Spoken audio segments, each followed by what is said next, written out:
Hello everyone, welcome to a online solution. तो आज हम लोग करेंगे संडे धमाका और ये वीडियो नंबर 11 होने वाला है। इससे पहले मैं आपको हर संडे एवरी संडे का धमाका सीरीज लेकर आया हूँ और वहाँ पे मैं आपको बहुत इंपॉर्टेंट 50 या 60 क्वेश्चन के आसपास कराता हूँ। इस वीडियो के सीरीज में आपको साइंस का प्रश्न, सोशल का, मैथ का, हिंदी, इंग्लिश, ग्रामर मिलने वाला है। ठीक है, तो वीडियो को शुरू से लेकर आखिर तक देखना। 60 सवाल यहाँ पे मिलेगा आपको, 60 में से 60 बनाने की कोशिश करना, बिकॉज आप पूरे सवाल को पढ़े हुए हो। तो देखना यह है कि आपका प्रश्न जो है कितना आपके माइंड में सेव है। चलिए तो स्टार्ट करते हैं। आप किसी भी बोर्ड से हो, डोंट वरी, सभी के लिए समान है। ओके, चलिए सबसे पहले सवाल आपके सामने हाजिर है। पहला सवाल है, रेजिन किस पौधे से प्राप्त होता है? रेजिन किस पौधे का उत्सर्जित पदार्थ है? कनेर, पीपर, चीड़, बबूल। तो रेजिन किस पौधे, फटाफट आंसर देने की कोशिश करेंगे। रेजिन जो है चीड़ पौधे से प्राप्त है। किस पौधे से? चीड़ पौधे से। इसका आंसर क्या हो जाएगा? सी हो जाएगा। अगला प्रश्न है, निम्नलिखित में कौन सा यंत्र का उपयोग भूकंप मापने में किया जाता है?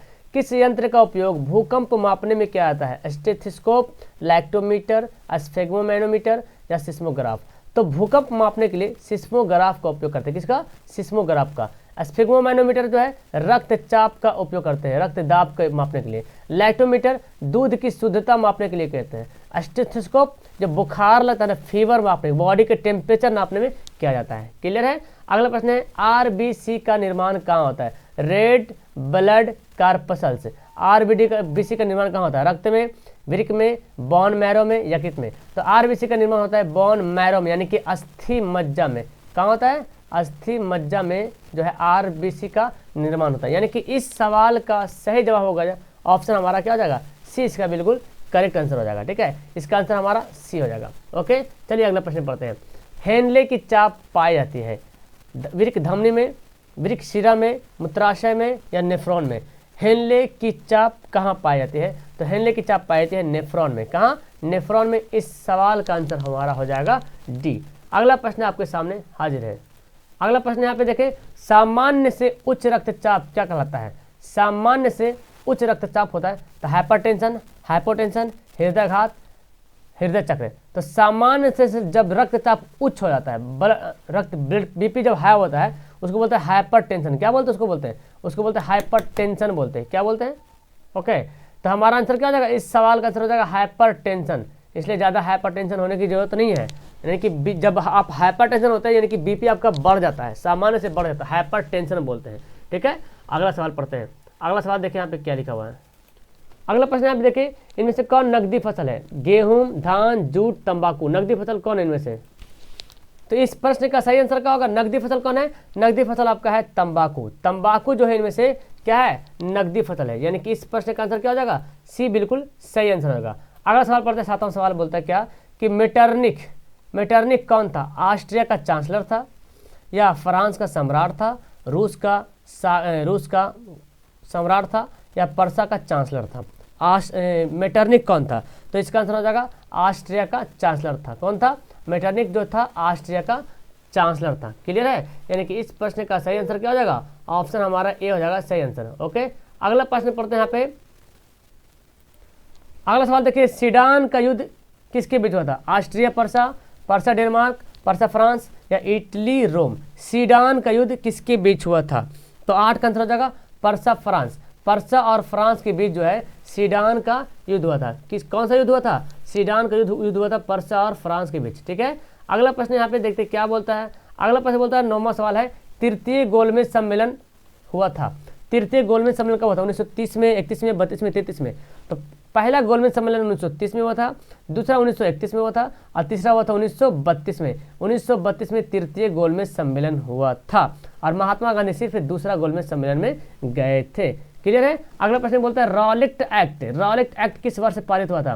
13 अप्रैल 1919, 13 मार्च 1919, 13 मई 1919, 13 जुलाई 1919। तो रॉलेट एक्ट जो है 13 अप्रैल 1919 को, सॉरी 13 अप्रैल नहीं होगा, 13 मार्च 1919 को रॉलेट एक्ट हुआ था। ठीक है, इसका आंसर क्या हो जाएगा? बी हो जाएगा। 13 अप्रैल 1919 तो अलग हो जागा, ये तो जलियांवाला बाग हत्याकांड हो जाएगा। ठीक है, तो 13 मार्च ऑप्शन के हिसाब से 13 मार्च कहीं 15 मार्च देता है, तो 13 मार्च 1919 को रॉलेट एक्ट हुआ था, जिसमें बिना कारण के कारण किसी को पकड़ लिया जाता था और बंद कर दिया जाता था, उसके खिलाफ कोई कार्रवाई भी नहीं की जा सकती थी। ठीक है, अगला सवाल है भारतीय राष्ट्रीय कांग्रेस के पहली भारतीय महिला अध्यक्ष कौन थी? भारतीय राष्ट्रीय कांग्रेस के पहली भारतीय महिला अध्यक्ष कौन थी? एनी बेसेंट थी, ए.ओ. ह्यूम थी, इंदिरा गांधी थी, सरोजिनी नायडू। सवाल बहुत ध्यान से पढ़ने की जरूरत है।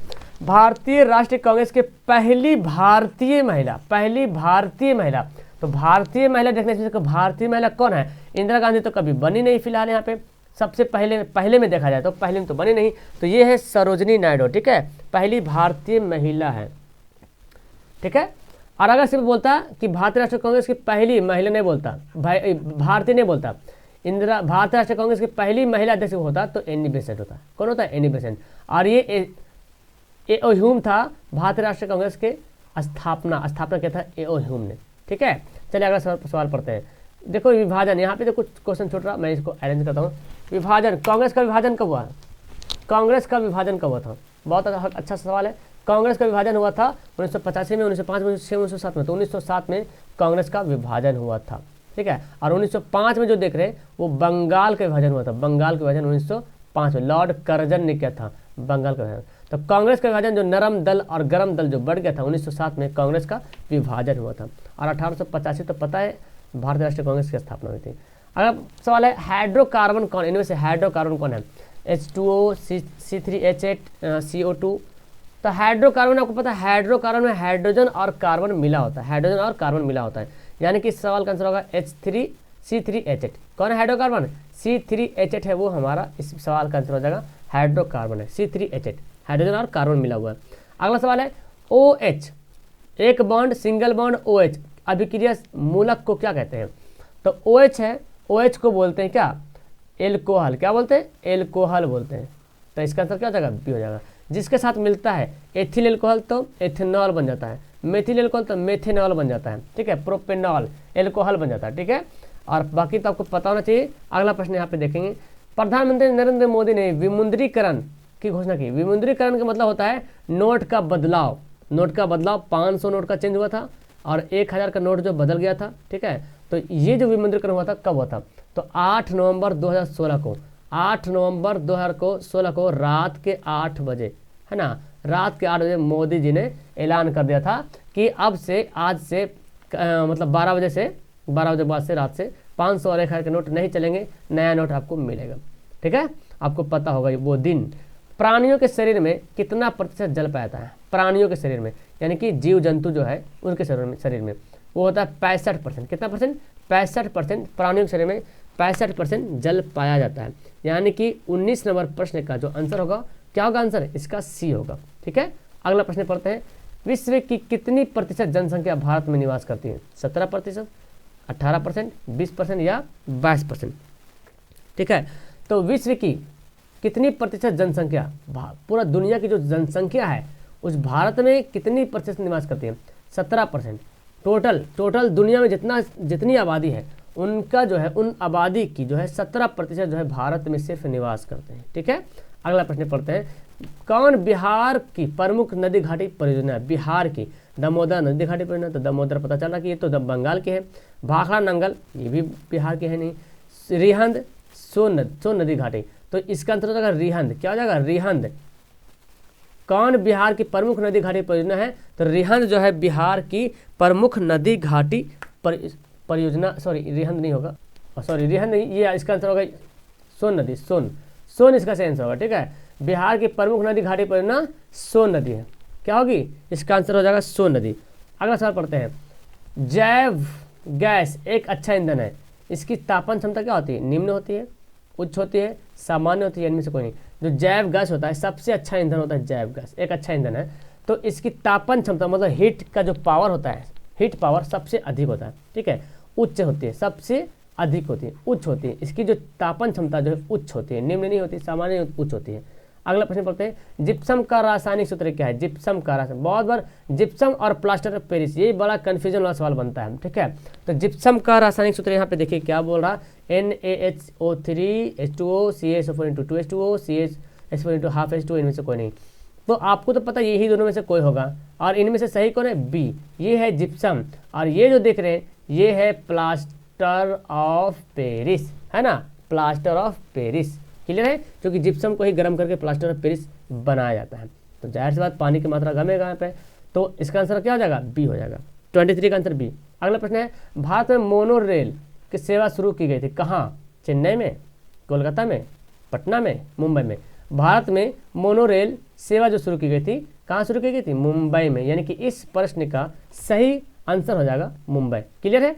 अगला प्रश्न है, सबसे मुलायम धातु, सबसे मुलायम धातु, सोना, सल्फर, चांदी, पोटेशियम। तो आप देखिए इसमें सबसे मुलायम धातु कौन सी है? तो जब देखेंगे यहाँ पे धातु है जिसको चाकू से काटा भी जा सकता है, और वो है पोटेशियम, है ना। कौन धातु है? पोटेशियम ही वो धातु है जिसको चाकू से काटा जा सकता है। सोडियम हो गया, लिथियम हो गया और पोटेशियम। तो मुलायम है इसलिए चाकू से इसको काटा जाता है, यानी कि इस प्रश्न का आंसर क्या हो जाएगा? डी हो जाएगा। ठीक है। अगला प्रश्न पढ़ते हैं। देखिए अब आपका मैथ का सवाल आ गया, एकदम धुआं करेंगे मैथ का। बहुत सारा सवाल मैथ के यहाँ पे लाया हूँ मैं आपके लिए। मैथ का इसलिए सवाल है क्योंकि मैथ में आपको बनाना पड़ेगा, और बहुत से तो याद भी हो गया होगा आंसर, इतना पढ़ाया हूँ याद भी हो गया। और सोशल साइंस तो ऐसे भी रटा ही गया है। ये देखो त्रिभुज ABC में जो आपस में बोलता समांतर है, ए मेरे ख्याल से इसका तो आंसर भी आपको याद हो गया। ABC में DE जो है समांतर है, लेकिन रियल में बनाते कैसे? देखो AD दिया है 3 और DB दिया है 5 और AE दिया है, ये AE दिया है 3, तो EC बोल रहे EC। तो जब भी ऐसे बोलता है ये दोनों रेखा जब समांतर है तो हम क्या करेंगे? AD बटा DB बराबर AE बटा EC कर लीजिए। 3/5 बराबर 3/EC, तो 3 कट जाएगा ना, तो EC बराबर क्या हो जाएगा? क्रॉस गुना करो तो 5 हो जाएगा। EC बराबर 5, यानी कि 26 का आंसर क्या हो जाएगा? आंसर हमारा 26 का 5 हो जाएगा। क्लियर है। तो इसका आंसर क्या हो जाएगा? 5 हो जाएगा, क्योंकि जब भी ये समांतर होता है तो हम यहाँ पे देखो AD/DB दे दिया, AD/DB, तो इधर भी चलेंगे AE/EC, और AE दिया हुआ है, AE दिया हुआ हमारा, और EC पूछ रहा है तो EC यहाँ पे आ जाएगा। ठीक है। तो AE/EC, तो देख रहे हैं 3/5 और 3/EC, इधर से 3, इधर से 3, इधर से 5, इधर से EC, तो कट गया, ये दोनों क्रॉस गुना होगा तो 5, इसका आंसर हो जाएगा डी। अगला प्रश्न बोलता है, ये देखो ये बोलता है क्या इसका कौन सा हल होगा? विरोधी, अविरोधी, आश्रित, क्या बोलेंगे? तो आपको पता है देखो यहाँ पे 1 छुपा हुआ है, x में 1, और यहाँ पे क्या है 2 है, तो 1/2 करते हैं। यहाँ पे 3 है, b की जगह 3/3, और यहाँ पे -5 लीजिए। आपस में बराबर है? आपस में बराबर नहीं है, आपस में बराबर नहीं है। जब आपस में बराबर नहीं होता है तो इसको बोलते हैं अविरोधी, है ना। सबसे पहले यानी कि A1/A2 बराबर नहीं रहेगा B1/B2 का, तो इसको बोलेंगे क्या? अविरोधी। और विरोधी किसको बोलते हैं? जो A1/A2 बराबर है B1/B2 और बराबर C1/C2 नहीं रहेगा, तब उसको बोलेंगे विरोधी। आश्रित बोलते हैं जब तीनों बराबर होता है। तो इस सवाल का आंसर क्या हो जाएगा? ए हो जाएगा। क्लियर है। अगला प्रश्न पढ़ते हैं। यदि एक उदग्र खंभे की छाया की लंबाई खंभे की लंबाई के √3 गुना है तो सूर्य का उन्नयन गुना। बहुत बार मैं आपको पढ़ाया हूँ, हाइट एंड डिस्टेंस 12 बजे क्लास पढ़ सकते हैं। यहाँ पे दिया हुआ है एक उदग्र खंभे की लंबाई, एक उदग्र खंभे की छाया की लंबाई, खंभे की लंबाई के √3 गुना है, यानी कि ये x है तो ये √3 गुना है। ठीक है। एक उदग्र खंभे की छाया की लंबाई जो है खंभे की लंबाई के √3 गुना, मतलब खंभे से छाया जो लंबाई ज़्यादा है। ठीक है, √3 गुना है। तो बोलते हैं थीटा कोण कितना बनाता है? तो क्या करेंगे? tan निकालेंगे। tan थीटा बराबर क्या होता है?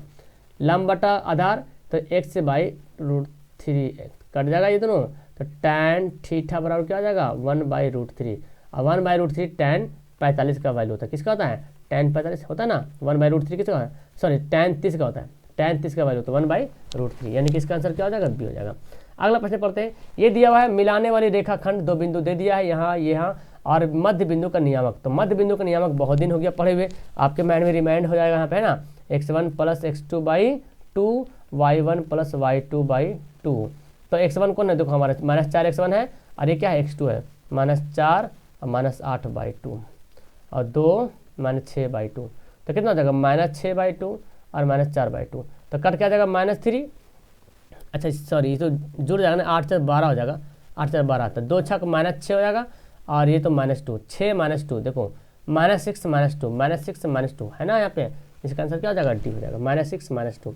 अगला प्रश्न बोलता है यदि बेलन के आधार की परिधि दे दिया है और ऊंचाई दे दिया है तो उसका आयतन निकालना। बेलन के आधार की परिधि दे दिया है, ठीक है, यानी कि 2πr दे दिया है और ऊंचाई दिया h दिया हुआ है, तो आयतन आपको पता है बेलन का आयतन का फॉर्मूला क्या आता है? 2πrh। क्या होता है? 2πrh। ओह सॉरी, मैं ही गलत बोल दिया, ये तो 2πrh बेलन का वक्र पृष्ठ का क्षेत्रफल होता है। तो फिलहाल देखो बेलन के यहाँ पे परिधि दी जाए, बेलन के आधार की परिधि, बेलन के आधार बोले तो जो बेलन बना हुआ है ये जो गोल वाला है ना, इसकी परिधि दिया है, तो ये परिधि कैसा है, वृत्त की तरह है, यानी कि 2πr जो है 44 के बराबर है, ठीक है ना। तो यहाँ पे क्या कहते हैं, देखो 2 को πr का वैल्यू निकाल लो, ठीक है। आप यहाँ पे ऐसे करो, काट ही लो, इसका r का वैल्यू निकाल लो, 2 पाई का वैल्यू 22/7 और r बराबर 44। तो देखो 22 दूना 44 हो गया, ये दोनों 22 दूना मिलकर होगा ना 44, तो कट जाएगा 44, तो r का वैल्यू कितना गया, 7 आ गया। अब निकालो, बेलन कहता होता है πr² 8 होता है, सॉरी मैं गलती बता दिया था शुरू में। तो पाई का वैल्यू 22/7, r का वैल्यू कितना है, 7 × 7 और h का वैल्यू कितना 10 है, तो 7 7 कट गया, तो 22 7 154 और 10 से गुना करेंगे तो 1540 क्या जाएगा आंसर, सॉरी ये तो स्क्वायर है, आंसर हमारा बी होगा ना, क्यूब वाला होगा। आयतन होता है क्यूब में, आयतन किस में होता है, आयतन क्यूब में होता है। अगला प्रश्न है, कौन भिन्न प्रसार जो शांत है, शांत दशमलव किसको बोलते हैं। अब देखो यहाँ से ना, ये तो कभी होगा नहीं, क्योंकि नीचे हमेशा बटा के नीचे जो है ना p/q होता ना, तो q हमेशा जो है दो के रूप में आए, q का जो गुणनखंड करेंगे या तो 2 के रूप में आ जाए, या तो सिर्फ 2 ही आ जाए, या तो सिर्फ 5 आ जाए, या 2 5 आ जाए, 2 5 के अलावा कुछ नहीं है। तो आप बोलेंगे सर ये भी नहीं होगा। ये देखो 7 पर पावर 3 ही होता है, काट सकते हैं, 7 पर पावर 3 343 होता है, तो बचा क्या हमारा, यही तो बचा 2 पर पावर 3 और 5 पर पावर 3, यानी कि इस सवाल का आंसर क्या हो जाएगा, C3 हो जाएगा। अगला प्रश्न पढ़ते हैं, सबसे छोटी पूर्ण वर्ग संख्या कौन है जो 16 से भी, 20 से भी, 24 से भी कटे, भाज्य हो। तो सबसे पहले देखिए इसमें वर्ग है कौन, क्या किसी का वर्ग होता है, ये कभी वर्ग हो नहीं सकता ये। हाँ यहाँ देखिए 16 वर्ग होता है, 40 का वर्ग 16 होता है, 24 किसी का वर्ग होता है, 24 किसी का वर्ग नहीं होता है, क्योंकि 24 नहीं होगा तो 24 तो भी नहीं होगा, 36 होता है।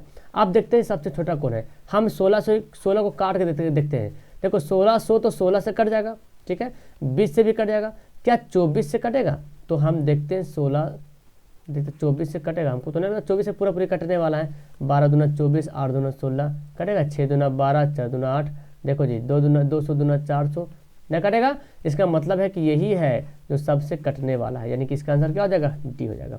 अगला प्रश्न बोलते हैं, देखो जी, हालांकि ये सवाल आपको याद भी होगा, इसका आंसर क्या होगा, याद होगा इसका आंसर क्या होगा। देखो दो संख्याओं का एलसीएम, समझिए एलसीएम तथा एचसीएफ का गुण, एलसीएम जो है एचसीएफ का, दो संख्याओं का लघुत्तम समवर्तक, इनके महत्तम का 14 गुना है।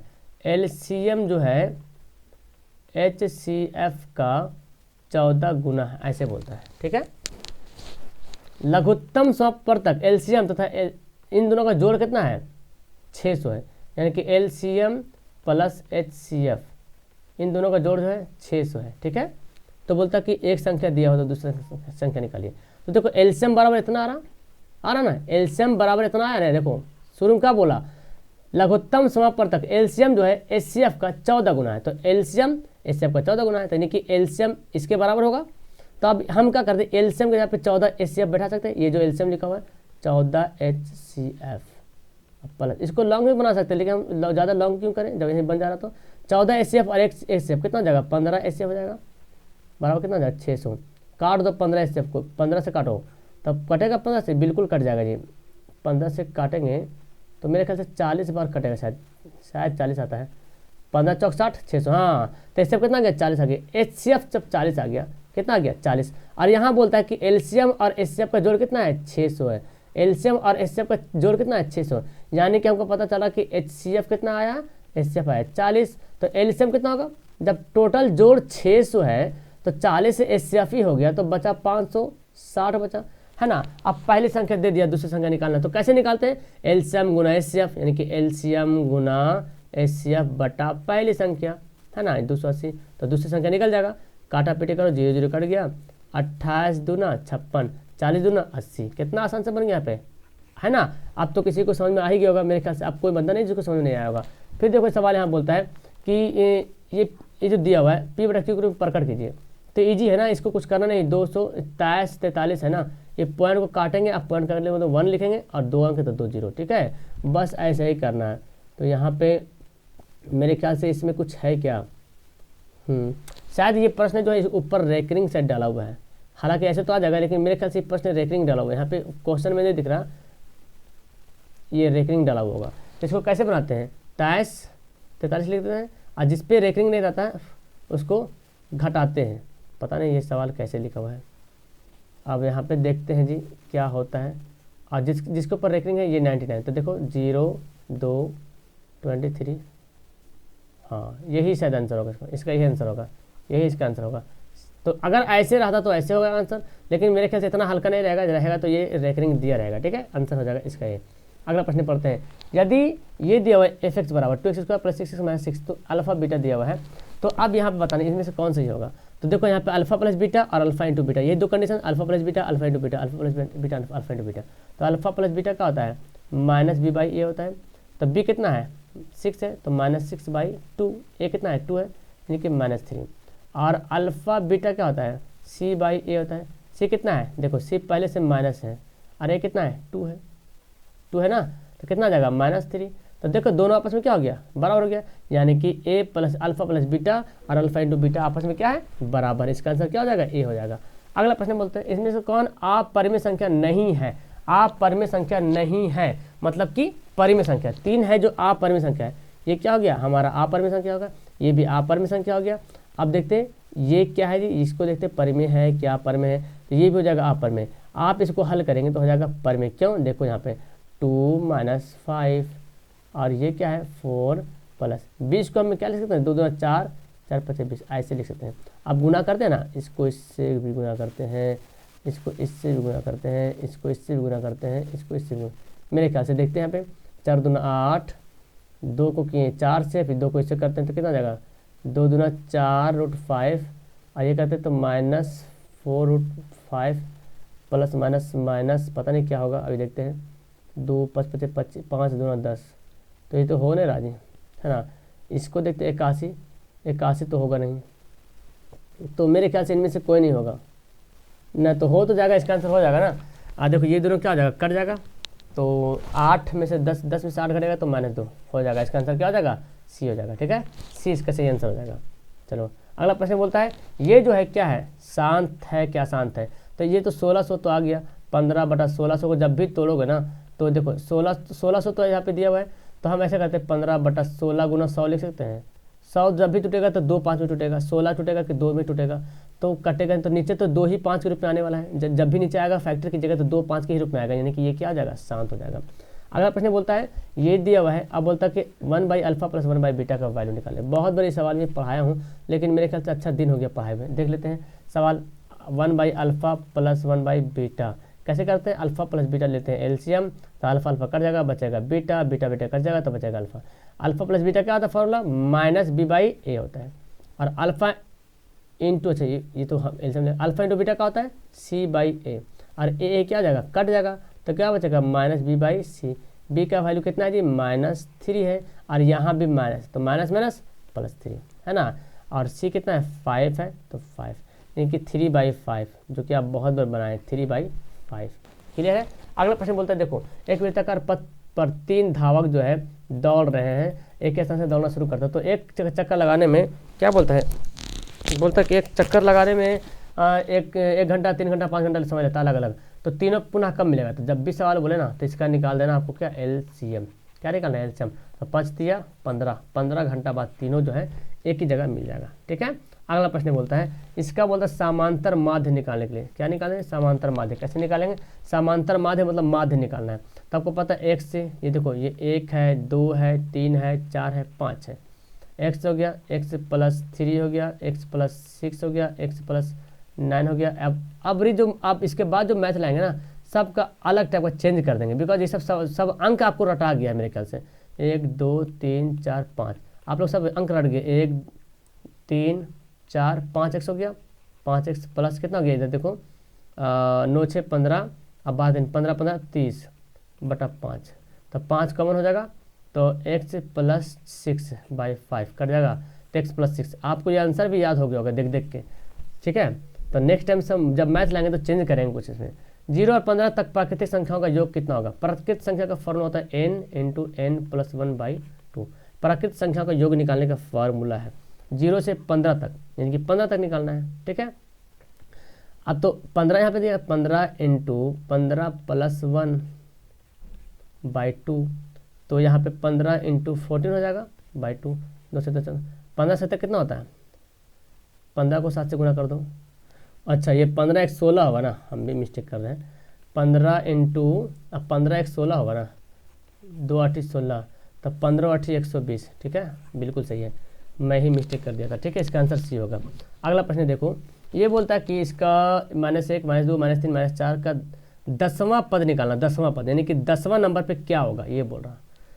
जैसे पहला पद ये है, दूसरा पद ये है, तीसरा पद ये है, चौथा पद ये है, तो कहीं ना कहीं 10वां पद तो जाएगा। तो सिंपल सी बात, कुछ करने की जरूरत नहीं है। जब पहला पद -1 है, दूसरा पद -2 है, तीसरा पद -3 है, चौथा पद -4 है, तो 5वां 6वां 10वां पद भी तो -10 ही होगा ना। क्या होगा? -10 ही होगा, क्योंकि 10 तो प्लस में तो होगा नहीं, जब भी होगा तो माइनस, क्योंकि बढ़ ही रहा, -1 -2, पहला चौथा पद भी -5 है, पाँचवा पद भी पाँचवा पद -5 हो जाएगा, छठा पद -6 होगा, 7वां 8वां 9वां 10वां तो ऐसे ही होगा। अगला प्रश्न बोलता है, ये देखो ये दिया हुआ है, अब क्या करेंगे इसको, इसका आंसर क्या होगा, cos theta 90 cos 90 minus theta और cos 90 माइनस थीटा दो दिया हुआ है। तो cos 90 माइनस थीटा क्या होता है, ध्यान से आंसर दीजिए। cos 90 माइनस थीटा होता है sin स्क्वायर थीटा यानी कि ए, और cos 90 माइनस यहाँ भी क्या लिखेंगे, सॉरी स्क्वायर नहीं देंगे, sin थीटा। तो sin थीटा को हम क्या लिख सकते हैं, sin स्क्वायर थीटा लिख सकते हैं। अब यहाँ पे क्या होगा, 1 minus cos square theta, sin square theta, 1 by cos square theta, सभी। तो इसका आंसर होगा इनमें से सभी। क्यों, देखो A2 तो हमारा ये आंसर हो गया, sin स्क्वायर थीटा जो मिल रहा। sin का फॉर्मूला 1 बाई कॉसेक भी होता है, 1 बाई कॉसेक स्क्वायर ये होता है, ये भी आंसर हो जाएगा। और sin का फॉर्मूला एक भी ये होता है 1 माइनस कॉस स्क्वायर ए भी होता है, क्या होता है, कॉस स्क्वायर है, यानी कि इनमें से सभी जो है इसका आंसर होगा। अगला प्रश्न बोलता है 2p और 2q दो आभाज्य संख्याएं हैं, तो उनके मासा क्या होगा, उनके मासा निकालना आपको। यहाँ पे कुछ प्रश्न में कुछ गलत लग रहा है मेरे ख्याल से, ये जो 2p लिखा हो ना, 2p तो मेरे ख्याल से रहे, अगर 2p 2q रखते हैं तो कभी आभाज्य संख्या आ ही नहीं सकता मेरे ख्याल से। देखो अगर p के जगह पे 3 रख दो तभी 3 दूना 6 हो जाएगा, 7 रख दो तभी 7 2 14 हो जाएगा। तो मेरे ख्याल से 2 यहाँ पे फॉल्स है, 2 को ना रखा जाए। ठीक है, तो अब यहाँ पे देखिए इसका आंसर क्या होगा। अब है 2p और 2q यानी कि दोनों आभाज्य संख्या, बोले तो 3 और 5 है, आभाज्य संख्या है, तो उनका मासा क्या होगा, मासा। अब मासा निकालना है, मासा बोले तो HCF है ना, HCF। तो इनका जो कॉमन हो नहीं रहा तो क्या होगा, एक ही होगा, केवल एक या दो, केवल एक होगा, केवल एक मासा क्या होगा, एक होगा। ठीक है, वो प्रश्न वहाँ पे मिस्टेक था, 2 नहीं हो, चूँकि 2 जिसके साथ अगर बोलते हैं हम 2, अगर बोलते हैं 2m आभाज्य संख्या है, तो क्या 2m आभाज्य संख्या हो सकता है, कभी नहीं होगा, क्योंकि 2m के साथ आप रख कोई भी संख्या रख लो। हम m के साथ अगर 1 रख देते हैं, 2 एकम 2। अगर देखते हैं तो 2 तो खैर एक अलग से यहाँ पे आ रहा, अगर देखते हैं यहाँ पे 2m है लिखा हुआ है, 2m, m के यहाँ पे अगर हम रखते 3 तो 3 दूना 6 होता है, 2 रखते 2 दूना 4 होता है, तो ये हो नहीं सकता। ठीक है, बेहतर यही सवाल, ठीक है, ये सवाल जो है ना एकदम सटीक आंसर है। ठीक है, सवाल भी सटीक है, इसका आंसर भी सटीक होगा। अगला सवाल यहाँ पे दिया हुआ है, फिर आपको निकालना मध्य बिंदु का निर्देशांक। तो इजी है, -4 -8 जोड़िए, -4 + 8/2 और 0/2, तो कितना हो जाएगा, 4/2 और 0, तो 2/0 है ना, ये 2 हो जाएगा, इसका 0 हो जाएगा। तो 2 0 देख रहे हैं, ऑप्शन यहाँ पे दिख रहा है सी में, सी इसका सही आंसर होगा। अगला प्रश्न पढ़ते हैं, ये दिया हुआ इसका माध्य दिया -10, तो x का मान क्या होगा। तो इजी है ना, माध्य कैसे निकालते हैं, 6 + 8 + 9 + x + 13 का माध्य दिया हुआ है कितना, -10, और कितना पीस है, 1 2 3 4 5 पीस है, तो 5 गुना कर दिए, 5 दहे के 50 माइनस में, और ये देखें 13 8 6 14 हो गया, 14 9 कितना होगा, 9 3 9 4 13 23 हो गया, 23 13 कितना हो जाएगा, 3 3 6 हो जाएगा, और 3 3 6 3 36 हो जाएगा, 46 हो जाएगा है ना। जोड़ेंगे तो 3 3 6, क्या मैं जोड़ रहा, 36, 13 3 13 23 36, 3 3 6 36, अब प्लस x है। अब x का वैल्यू निकालेंगे तो क्या होगा, 36 को भी इधर भेज दो, 36 को भी इधर भेज देंगे तो -50 -36, तो जोड़ देंगे कितना हो जाएगा, -86, क्या हो जाएगा x का वैल्यू, -86। इसका आंसर क्या हो जाएगा, बी हो जाएगा। ठीक है, जब भी आपको बोले माध्य निकालने के तो जो भी दिया रहेगा आंकड़ा उसको जोड़ दीजिएगा, और जितना संख्या है उससे डिवाइड कर दीजिएगा। तो 6 8 9 1 से 13 को जोड़ दिया, इतना 5 पीस था, 5 से डिवाइड कर दिया, 10 × 5 = 50 हो गया। इसको जोड़ दिया, 8 से 14 9 कितना हो गया, 23 हो गया, 14 9 23 हो गया, और 23 13 जोड़ दिए तो 23 और 13 हो जाएगा कितना, 36 हो जाएगा, और प्लस x। तो x का वैल्यू निकालना था, तो इसको इधर भेजेंगे तो माइनस चल जाएगा, तो ये भी पहले से माइनस था और माइनस जाके जुड़ गया, तो -86 हो गया। अगला बोलता क्या कि 8 सेंटीमीटर भुजा वाले घन 1 सेंटीमीटर कितने भुजा घन बनाए जा सकते हैं। तो सिंपल सा है, जब भी बोले ना तो 8 सेंटीमीटर घन का आयतन क्या होता है, लंबाई गुना चौड़ाई गुना ऊंचाई ये होता है, और 1 सेंटीमीटर वाला भी है। तो जब भी बोले ना कितना पिच बनाया जाए तो दोनों का आयतन निकाल कर डिवाइड कर दीजिए, तो 8 64 हो जाएगा और फिर 8 से गुना कर दीजिए, तो 8 चौक 32, 8 छक 48, कितना हो जाएगा 48 3 51 हो जाएगा, यानी कि इसका आंसर क्या हो जाएगा बी हो जाएगा, है ना। 8 चौक 32, 8 छक 48, 49 50 51, इसका आंसर बी हो जाएगा। अगला बोलता है इसका मासा निकालिए, मासा समझ रहे ना, HCF, ठीक है। मासा आप देखिए यहाँ पे मासा बोलता है जो सबसे कॉमन हो जाए, सबसे बड़ी से बड़ी संख्या जो कॉमन हो जाए, तो कौन संख्या 5 ही तो है, जो 5 15 20 25 30 35 में कौन बड़ी से बड़ी संख्या जो सबसे कॉमन हो जाएगा, तो 5 ही संख्या है जो सब में मिलेगा आके, यानी कि कॉमन होगा। इसका आंसर क्या हो जाएगा सी हो जाएगा। मासा बोलेगा तो आंसर क्या हो जाएगा सी हो जाएगा, और लासा बोलेगा तो आपको एलसीएम निकालना पड़ेगा, ठीक है। अगला प्रश्न बोलता है माध्यिका क्या होगा, इसका माध्यिका देखो जी खत्म होने वाला सवाल है। माध्यिका किसको बोलते हैं, अब जब भी माध्यिका बोलते हैं इसको अरेंज कर देना, आरोही या अवरोही में, तो अरेंज करते हैं 2 है यहाँ पे, 3 है, 4 है, 5 भी है, 6 भी है, 7 भी है, 8 भी, 9 भी, एक 1 का है छूट गया, चलो ठीक हो जाएगा। इसमें माध्यिका कैसे निकालेंगे, तो देखो यहाँ पे बंटवारा करो, 3 पीस इधर भेजा और 3 पीस इधर भेजा। अगर हम एक पीस उठा लेते हैं तो बीच में कुछ बचेगा नहीं। तो जब भी देखो ये कितना पीस है, 1 2 3 4 5 6 7 8, जब सम संख्या रहे ना तो बीच में दो संख्या छोड़ के आधा आधी बंटवारा करना, और जब विषम संख्या रहे तो एक संख्या छोड़ के बंटवारा करना। और जो भी अगर विषम संख्या में अगर जो बीच वाला रहेगा वही उसका आंसर हो जाएगा, जैसे 1 3 5, तो जो बीच में है वही इसका आंसर होगा। लेकिन सम संख्या में जो 2 ठो आएगा ना तो 6 5 11 जोड़ के 2 से भाग कर दीजिएगा, ठीक है। तो कितना होगा 5.5, यानी कि इसका आंसर डी हो जाएगा। अब आगे हिंदी व्याकरण। आस्तीन का सांप होना का मतलब क्या होता है, बहुत कमजोर होना, पड़ोसी मित्र होना, कपटी मित्र होना, बहुत प्यारा होना। आस्तीन का सांप होता है जो कपटी मित्र होना, है ना, छुपा रुस्तम दोस्त। आस्तीन का सांप मतलब आप ही के साथ खा रहा पी रहा और अंदर से पूरा खोखला किया जा रहा है, आपके परिवार को, आपको खुद नुकसान पहुंचाएगा, ठीक है। इसको बोलता है आस्तीन का सांप। और आस्तीन का सांप दोस्त ही होता है, ठीक है, दुश्मन कोई नहीं होता, दोस्त ही, जिसको दोस्त बोलते हैं ना वही होता है आस्तीन का सांप। अगला प्रश्न बोलता है कुसुम का विलोम क्या है। कुसुम का मतलब फूल होता है, फूल का विलोम क्या होता है कंटक, और कंटक बोलते हैं कांटा को, क्या बोलते हैं कांटा बोलते हैं। और कंटक जो है तत्सम है, और कांटा जो बोलते हैं तद्भव है, ठीक है। अगला प्रश्न यहाँ पे है कौन तत्पुरुष समास है। तत्पुरुष समास सभापति, पीताम्बर, राधाकृष्ण, चौराहा, तत्पुरुष समास कौन है। तो इनमें से तत्पुरुष समास कौन हो जाएगा, सभापति जो है वो है तत्पुरुष समास, यानी कि इस प्रश्न का आंसर हमारा हो जाएगा सभापति, आंसर है। अगला है चिड़िया पेड़ से उड़ गई, कौन सा कारक है, कर्ता, संपादान, करण या आपादान।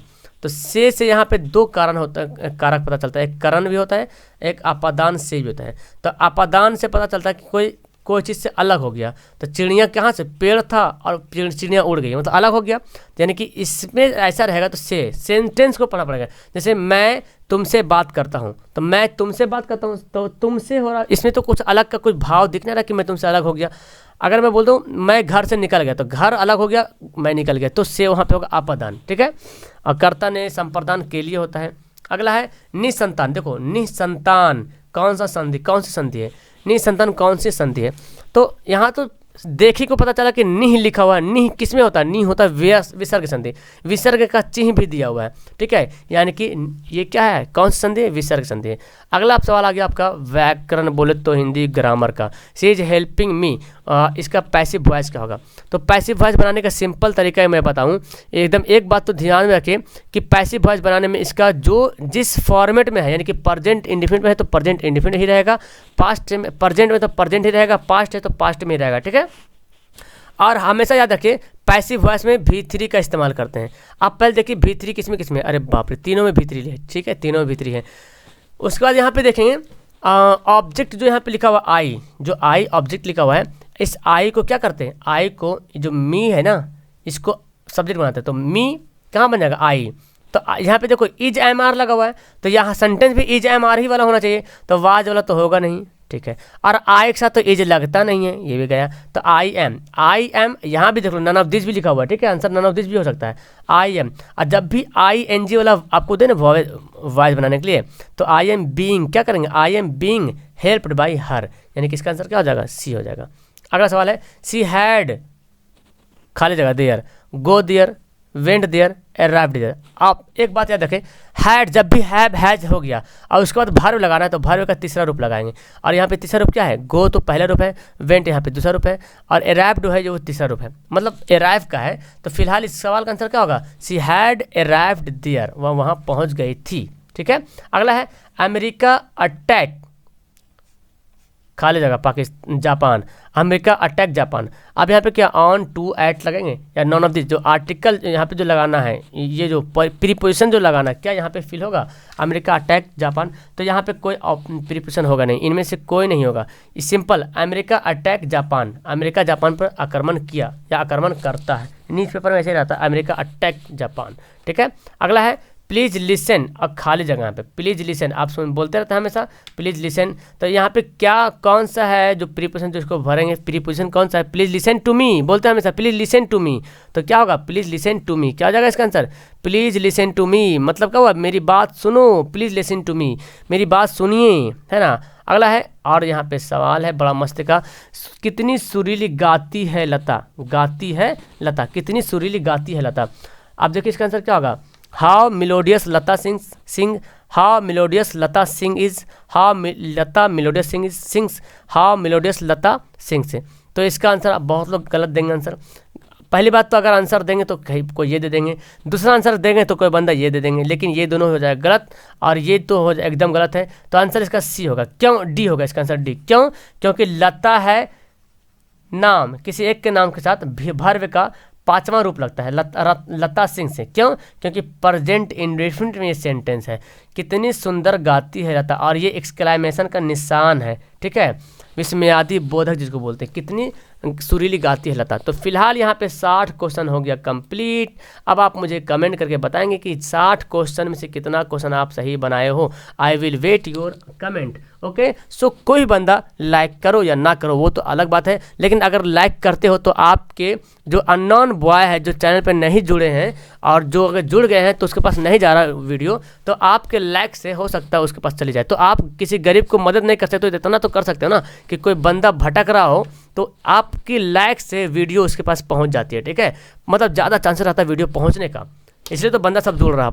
कारण यही है ना, आपके लाइक का ही इतना कारण है कि सारे इतना लोग जुड़े हैं, क्योंकि सबके पास मेरी वीडियो पहुंची है तभी तो जुड़े हैं। कोई तो थोड़ी नहीं जानता कि अशफाक सर कहाँ पढ़ाते हैं, ऑनलाइन सोल्यूशन सबको थोड़ी नहीं पता है। आपके लाइक से वीडियो वायरल हुआ, पहुंचा तो जुड़ा यहाँ पे। तो आपकी ये जो मदद करे ना, आपको बहुत इसका मतलब बहुत बेनिफिट करेगा इंशाल्लाह। ठीक है, तो वीडियो आप कमेंट करें और कितना सही बनाए वो तो कमेंट पक्का करें। मज़ा आया आपको वीडियो पढ़ने में? Okay, that's all, thank you everyone, bye.